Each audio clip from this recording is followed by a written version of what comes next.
une reine hors du commun, la reine fantasque, la drôle de reine. 55 ans après sa mort, Élisabeth de Belgique continue de fasciner. Ce lundi 11 janvier, CIST d'ailleurs pour retracer son destin incroyable que Stéphane Bern et l'émission Secret d'Histoire se sont rendus pour la toute première fois au Palais Royal de Belgique. Pendant 1h30, les téléspectateurs vont remonter le temps pour connaître la vie de l'arrière-grand-mère de Philippe de Belgique, qui a prénommé sa fille en son honneur, mais également la nièce et filleule de la célèbre Sissi.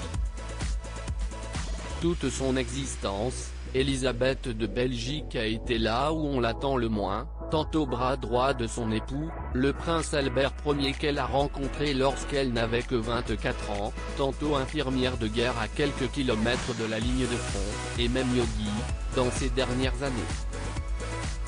Après une existence fantasque, digne des plus grands romans, la reine des Belges a connu plusieurs graves problèmes de santé. Notamment au début des années 1960. En novembre 1965, elle a été victime d'un premier infarctus. Très inquiet pour sa santé, ses proches se sont précipités à son chevet. Ainsi, le roi Baudouin et la reine Fabiola ont par exemple écourté leur séjour au Brésil pour rentrer rapidement en Belgique. Mais quelques jours après cette alerte cardiaque, la reine Élisabeth de Belgique s'est remise. Le 23 novembre de cette même année, alors âgée de 89 ans, elle a rendu son dernier souffle à l'âge de 89 ans. Bouleversés par sa disparition, ses proches et les membres des Gotha internationaux se sont rendus à ses funérailles nationales pour lui rendre un dernier hommage. En Belgique, il n'y a qu'une reine, petite de taille et d'âme grande, qui sut toujours mettre sa modestie de reine à dire « Je ne suis qu'une artiste » et sa modestie d'artiste à dire « Je ne suis qu'une reine », confiait alors Jean Cocteau, l'un des proches amis de celle qui a également vécu une longue relation amicale avec Albert Einstein.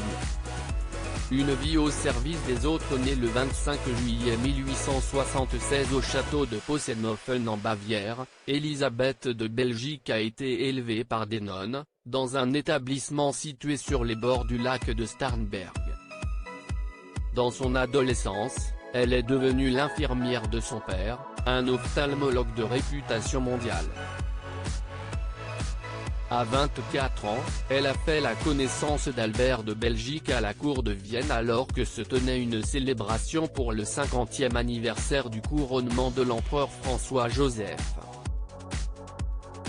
Le 2 octobre 1900, les deux se sont mariés à la cour de Bavière, quelques années seulement avant que le prince devienne roi. Pendant la Première Guerre mondiale, Élisabeth a été tiraillée entre son pays de naissance, l'Allemagne, et sa nation de cœur, la Belgique. Après la mort de son époux, dans un tragique accident de montagne, la reine des Belges a continué sa vie fantasque.